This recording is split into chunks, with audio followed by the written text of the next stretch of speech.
Hey guys, Dave from Red Smoke Barbecue here. Now look, it's a cracking Sunday afternoon. We've got a beautiful leg of lamb rolling on the kettle and we're enjoying a few cold beers, as you should. Now in this episode, we won't actually be doing the cooking. See, recently we competed at the Caboolture Beer and Barbecue Showcase, which was an awesome barbecue event hosted by Trev from Deep Southeast Rubs. What was great about it was that it was part of a bigger show or a bigger fair, which means you had thousands of people coming through the gate and getting to experience a competition barbecue for the first time. Now, it's important that when you're at a competition like this, you rub shoulders with the pros and you learn the tips and tricks to make your competition barbecue better, but improve your barbecue overall. Now, Dee and Chris from Pits and Giggles were doing a live demonstration to the public. They weren't competing, and we've teamed up with them on this episode to bring you their tips and tricks on how to improve chicken and specifically how to cook chicken 3 ways. So grab yourself a notepad, take some notes, grab a cold beer, sit back and enjoy the episode. So my name's Chris. This is my daughter Danielle. It's my wife running around in the background.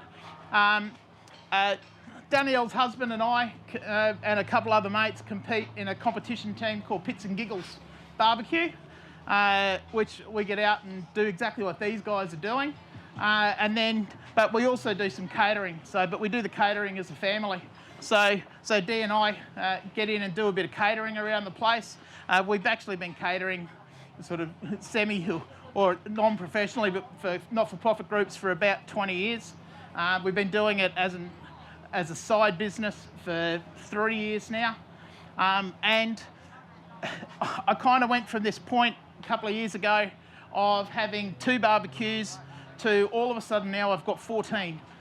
And it makes my wife unhappy, but it makes me very happy. First, what we're going to do today is we're going to do chicken 3 ways. So what we mean by 3 ways, so it's kind of 3 different techniques and 3 different flavours in the way that it's cooked. So the first one is just going to be really simple, just sticky honey soy chicken wings. The second one is a little bit trickier, and it's what's called fried not fried. So it'll kind of look a bit crusty and a bit like the hot and spicy from some brand name is kind of what it'll look like, but it'll have a completely different flavour because it's cooked in the barbecue. And the third one we're doing is ChickenWing Lollipops, which looks super tricky, and there's a real technique on how to do them. But once you get the idea of it, you'll get about 90% of the chicken wings right as you're setting them up. But they look really good. And in the last competition we did a few months ago in Warwick, Danielle and I, we did the State Cook-Off Association and chicken wings, and our chicken lollipops won the competition. So they look basic, but they taste sensational. Righto, so obviously the first thing we're going to know, or the kind of things you're going to need, clearly you're going to need some chicken wings. So we better grab some. So just got some ordinary chicken wings sitting there. These ones are huge. That we got from the butcher. I'm not used to using chicken wings that big. So when we actually do them lollipop, you'll see just how big they really are. We're going to need some kind of a marinade or a brine. So one of the really good things that works well with chicken is to soak it overnight in something, and that's how you make it stay juicy. So if anyone's done chicken wings on a barbecue before, it's really easy to burn the outside and they just dry up really quickly. So how you get around that is you actually brine it and you sort of get some extra moisture into it before you start. So there's 2 sort of things we're going to use. Just some standard honey soy marinade that I got from Woolies, and some buttermilk, home brand buttermilk. So buttermilk is sort of one of the off products or byproducts when they make milk, and it's sort of like you can make your own in a way by putting a bit of lemon juice and some butter. It's sort of slightly off milk. It's a funny kind of a product, but it goes really well on wings, and it actually firms up overnight and sort of coats onto the wings really nicely, which we'll show you after. So they're the 2 marinades we're going to use. We're also going to need some seasoning of some sort, because if you just put them plain, they're just going to be plain. So the honey soy will take care of itself, but for the other ones, there's going to be the 2 types we're going to do. The lollipops, we're going to coat in a bit of pig candy. Now, it seems weird to use a pork seasoning on chicken, but basically it's just a really nice sweet seasoning. So it goes really well on chicken. And the other one is Contender. So these are from Deep Southeast. So Trevor from Deep Southeast, he's the one who actually organised this competition. He's also got some glazes, and we're going to glaze one of the, or two of the chickens today. So the first is a Life is Peachy, so it's a peach glaze. Adds a really nice sort of citrusy fruit colour, flavour. And the other one's Candyman, which is basically just massive amounts of sugar. So it gives you that nice sweet thing. So we're going to add that onto the sweet sticky wings. So there's the stuff we need. So the next thing we want to do, we actually want to do some of the prep or set these wings up. So we'll grab a couple out. Now, I'm going to try not to have these out too long because obviously chicken is one of those things that can make you really, really sick if you don't look after it properly. So these have just come straight off the ice in the esky. And like I said, just ordinary everyday chicken wing. We've got the whole wings because that's what most people will buy. You go to the butcher and they'll have them on special for $2.99, $3.99 a kilo. And you don't kind of realise that you can actually get a really good meal out of the wings, particularly doing them in these kinds of ways.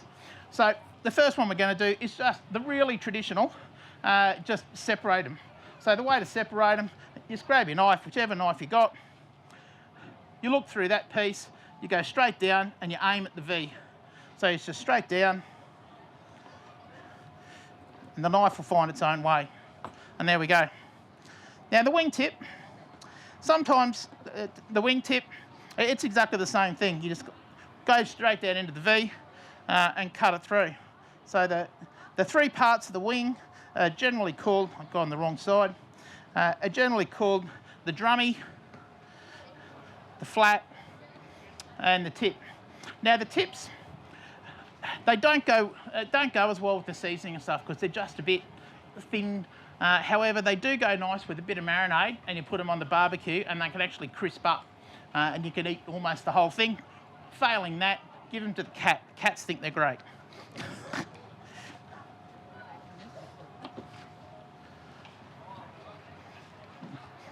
Yep.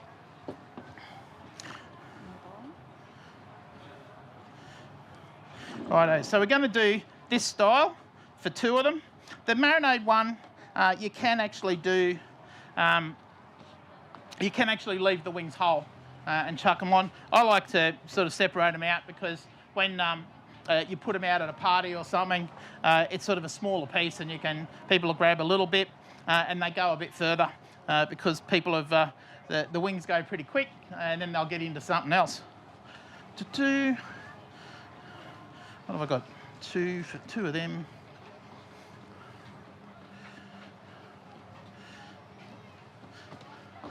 So I'm just separating them out to make sure I've got the right number for each type of way of doing it. The last one is what we do is the lollipops. Now what lollipops are is, we do chicken lollipops for the legs as well, but the wing lollipops look really cool. If you want to impress someone at a party, these are the way to do it. Now, it isn't the easiest thing to do until you really get your head around it. So basically, what we're going to work on is we actually want to dislocate the bone. If you break it, it doesn't work. So you have to actually dislocate the bone. So basically, you get it in the V, you pull it back, and you just twist it in, but you've got to keep your hand over the joint. So once you do that and you pull it back, whoops, the bone dislocates out of the joint, and we'll poke through the skin. And you can do the same at the wingtip end. It can be a little bit harder, particularly as it gets slippery, but you grab it in as close to the joint as possible, bend it back, and then the bones come out through the skin, dislocates and comes out. Then all you've got to do is separate them. So off the bone, wingtip goes in the bin, down through the other, and done. Now straight off the bat with the drummy, there's the drummy, stands up, and that's the way it's going to cook. So that when it comes through, the skin and everything actually tightens up and they just look amazing. So the second one, we want to try and get it to do the same thing. So we only want one bone. Now this can be hard, you need a bit of strength in your fingers. What we're going to do is twist that bone and it'll come out. So then we get back to one bone again, and you end up with both of them kind of looking the same. So as I said, there's a bit of technique and a little bit of trickiness to it, and it takes a bit of practice. I think I've probably done 200 or 300 of them by now, and I still, like I said, I've got about a 90% hit rate, maybe 95. The one that gets me is I have some problems with the double end at times. So we'll do that again. So as I said, grab it in that joint, get a good grip on that joint, and off you come. Gone the wrong hands, I think, squirt.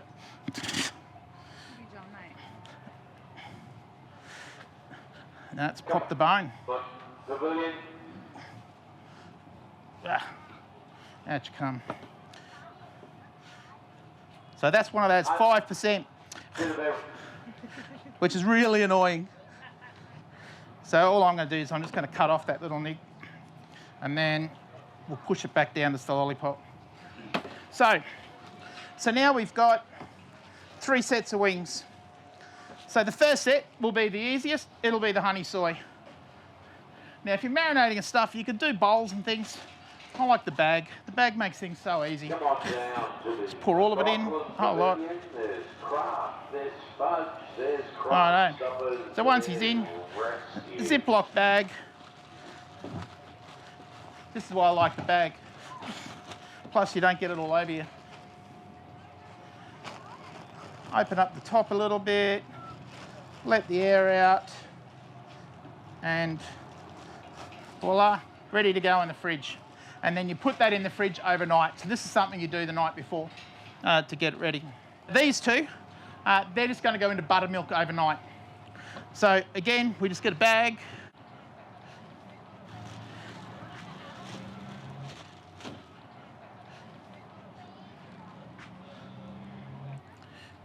A bit more.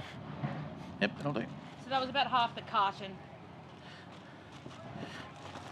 I know. Again, sort of shake them around. Let the air out. And in the fridge. So, particularly if you're doing a couple of batches, you can actually then have multiple bags in one tray or one bowl. The next step, so that's got to go in overnight. And obviously we can't do them overnight. However, we can, because I did a heap of these last night. So as they say on the TV shows, here's some I prepared earlier. So these are the 3 types. Now, if you actually look in there, the buttermilk, there's not nearly as much buttermilk as what there was when it started. Some of it's actually soaked back into the chicken. And not only that, but it's gone really gluggy and quite thick. And that's just the way the buttermilk goes once it's out and going. So there's our marinade ones. And I've got the 2 different cuts sitting in buttermilk. So the marinade with it, basically from there, it just goes straight into the barbecue. So you just pull them out, quick shake, and set them in the barbecue. I'm fighting a chainsaw now. The second ones we're going to do is and probably one of the easier ones, is we'll do the lollipops. So with the lollipops, as they come out of the buttermilk, you actually want to dry them off a bit. So could you grab me some paper towel, squirt? So you'll hear me call a squirt. I've been calling her that since she was 3. So, all right, so here's the lollipops. All we're going to do is we're just going to dry off some of that buttermilk. But the buttermilk actually works really nicely, and it helps the seasoning stick. So the outside of these are actually quite sticky now. So these are my lollipops from last night. So what you want to do is you just want to stop them dripping on things. So I'm only doing a couple because they take about an hour to cook. So it's more to show you the technique. So we've got our lollipops. Now when they're cold, they actually will kind of sit up a bit and sit reasonably firmly. So you just got to push them in and they'll sit for you. And you'll see when we open the barbecue up in a sec that they're in there like that as well. So what we're going to do is I'm going to use 2 different seasonings. So the contender is basically salt, pepper, garlic is its main thing. So, and it just gives you a base seasoning. So I use contender on probably half the stuff I cook as a base seasoning. So it's just a light sprinkle of that. Actually gives you these nice little, the little peppers. Pepper sits in there. So the other thing, pro tip, when you're putting seasoning on, do it from a height, because when you do it from a height, and you'll get the hang of it pretty quickly, when you do it from a height, you get this thing where you get a really nice sort of spray going. So you just give a little shake like it's the morning after.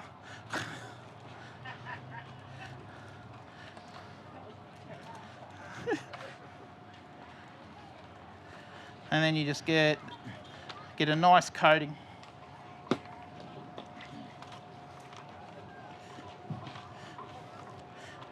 The higher you are, you get a really nice even spread. So you'll see it looks like a fair bit of seasoning, but once it goes into the barbecue, it just comes up as a nice consistent colour. So that's all of the drummies, or the wing drummies, the little lollipops. So they're ready to go. So the last thing we're going to do is the fried not fried. Now you're kind of thinking, well, how's that going to work? So basically what we're going to do is we're going to put a coating on them and get that will sort of stick to it and crisp up while they're in the barbecue. So the easiest one to use, you can make up your own, work out your own 11 secret herbs and spices. I buy the Tendaco Southern Fried Chicken mix from Woolies. It's nice and easy, really nice flavour, comes along really quick. So we'll just rip that off. And again, because I don't want to spend ages mucking around and getting messy, we're going to use a plastic bag. I'm just going to pour it in. Now the other thing, if you want to make them really tasty, you get some CCs. It puts a really nice crunchiness on the outside. So CCs, Doritos, home brand, whatever you like. The cheesy ones I've found make the best ones, although if you like something a bit hotter, basically go the flavour of corn chips that you would like to use. So we've got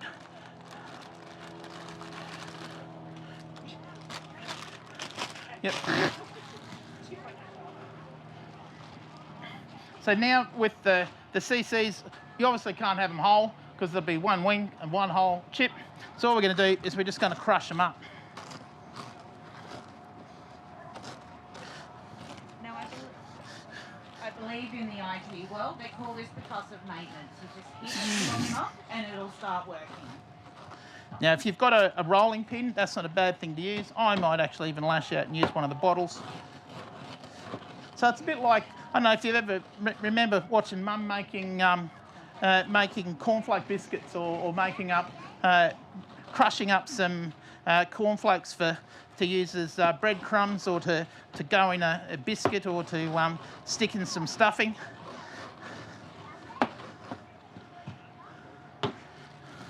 And there we go, so it's a nice fine mix. Just make sure it's all mixed through.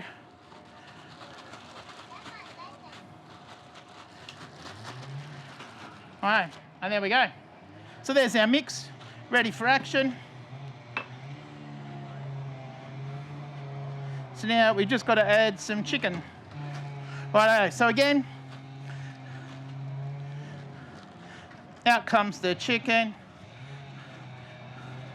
We wipe off the buttermilk so it's not too sticky, and then drop him in the bag.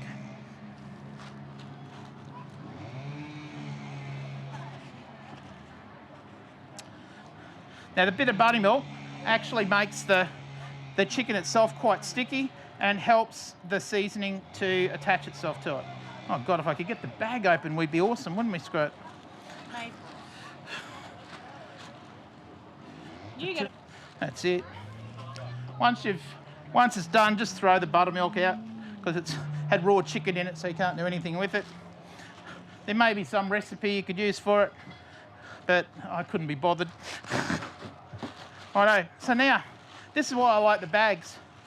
So it works exactly the same. Anything you got a crumb or anything, this whole business of going, nah, it's just messy as anything. So, give them a good toss around in the bag. Righto, so they've had a good toss around, and that's the way they come out. So they've got bits of Doritos stuck to them, and they're ready to go. So you just drop them in a tray. Squirt will come for a quick wander around. So all you do is, as you do them out, you just give it a bit of a squeeze just to make sure those Doritos sort of get into them. At last, that's all. Generally, once you put the coating on them, they actually go back into the fridge to help it set. It also, if you want the coating a bit thicker, then you put it in the fridge, let it set, bring it back out, and that's when you'll need an egg wash or something, or you give it a bit of a spray or something and put a second coat on. That way you can get a really thick coat on. After it's been coated, it'll sit in the fridge for a little while, probably give it half an hour or so to let that set. While you do that, that's when you turn your barbecue on or light your barbecue. Now in this case, we're trying to cook with, it's all about trying to get some smoke into things. So it gets that sort of wood flavour and smokiness flavour into it. So we just got a Weber kettle here. This is the Performer, this is the kind of the fancier one. But it's basically the same as any Weber kettle. I've got Weber kettles that I picked up during hard rubbish. So that cost me nothing. I've got others. I've got other pretty colour ones that cost me $50 through Marketplace. This one was a present from Mick at Fielder's Barbecue, an outdoor, who's over there in the Weber shop. Mick's one of our sponsors for our competition team. Now we've actually, to get it lit, one of the things I hated when I first got one of these is I couldn't get the heat beads to light. You'd sit there and you'd try and put fire lighters and stuff in them and just could not get it to light. It drove me mad and I'd had enough. And then Dee brought this boyfriend home and he said, oh yeah, this is the way you do it. You do this and this and you use one of these. I thought, what's that? That's a chimney. So that's a Weber one. That's a Weber branded one. There's a whole pile of people make them. The Weber one, that's probably 3 years old now. And if those of you who've got them will know the bum falls out of them and stuff, this one's been rock solid. It's been a great piece of kit. So all you do, if you have a look, it's actually got a grate in it that sits up off the bottom. Some people, you can just put some paper in and try and get it going like that. We actually put a bit of fire lighters in. We usually have these wax ones that go, but I found these work pretty well. So these are Redheads ones. Again, I got them from Woolies, I think. The paper and all burns. So you just sit them in and you just light the paper. And the whole lot burns and comes up. And I think it took about 10 minutes to get that whole chimney roaring fire. As you wanted to run it super hot and you want some convection, some air running around, because it's actually the air cooking the chicken. So it's like the air fryer. That's essentially what we're doing, except instead of having the nice cheap Kmart one like we've got at home, we've got the expensive barbecue version, but you get that woody flavour and that smoky flavour in it. So how it's set up, and as they say again, here's one we prepared earlier. How it's set up is I've got a thing called a kettle cone, which looks a bit like a bowl turned upside down. It's a little bit bigger than that.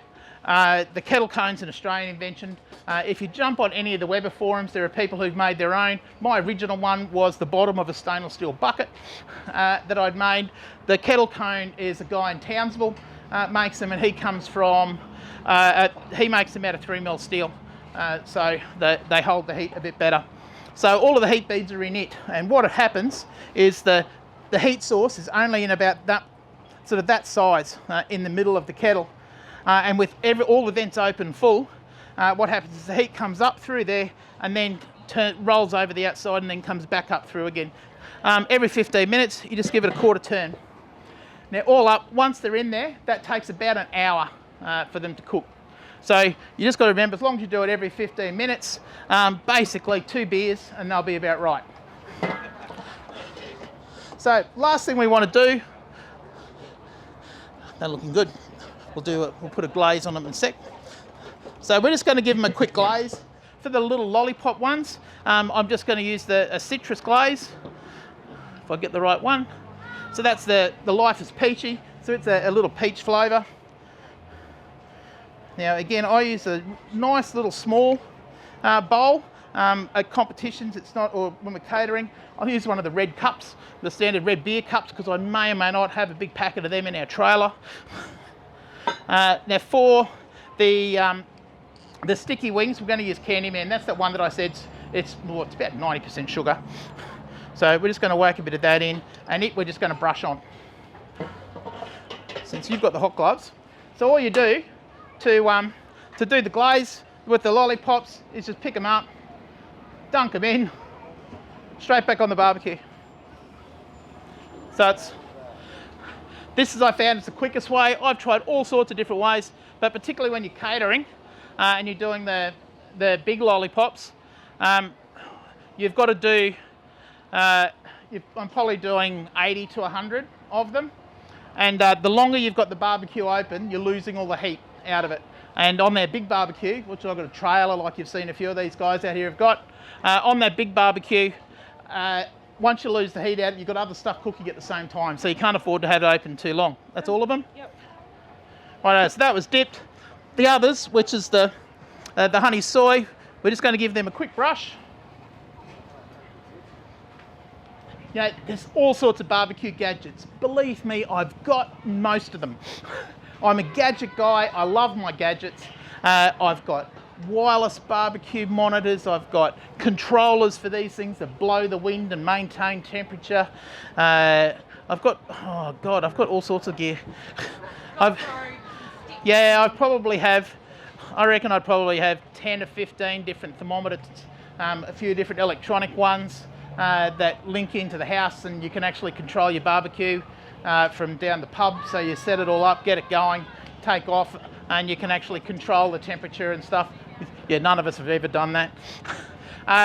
But one of the important things is to have something that's a quick read, because chicken's one of those things you've got to make sure it's up to temp, because the old thing, of course, raw chicken is going to end up with all of your friends spending half the evening on the toilet. So you want to make sure that it comes up to temperature. So I'm using one of these. This is, of course, the Weber one. Funny enough, Weber sponsor us. Weber's our good mates. This is the Weber InstaRead one. It's a it's relatively cheap in the barbecue gadget world. It's 30 bucks, and basically it gives you the temp within about 2 seconds of it going into the item. So all we do, and it's really simple, turn him on. So for the chicken, all we're going to do is stick it into the middle, and that is showing as 76 degrees. Perfect. Which is, it's sneaking up to 78. I'll just check these.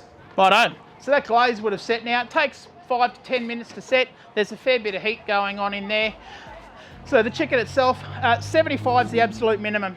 And we do the same, like even when we're cooking at home, like you're cooking the roast at home, and you know, Mum's old thing was she poked in a skewer. Thanks, Squirt.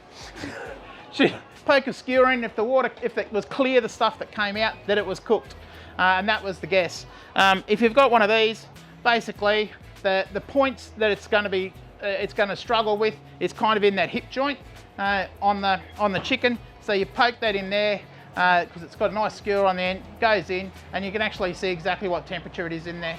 And basically, as long as it's 75 minimum, you're bang on. People will freak out when you serve this and it comes out, when they bite into it, it's pink in the middle around the bone. But as Dee said, that's basically the smoke goes down the bone and you get that sort of that smoky sort of colour through it. So these are about done now. So I'll pop these out.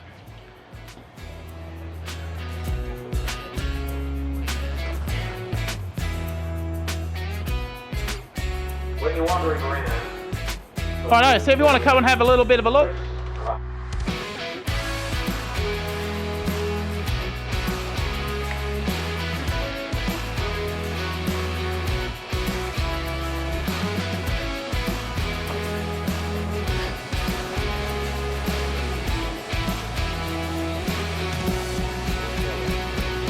Yeah.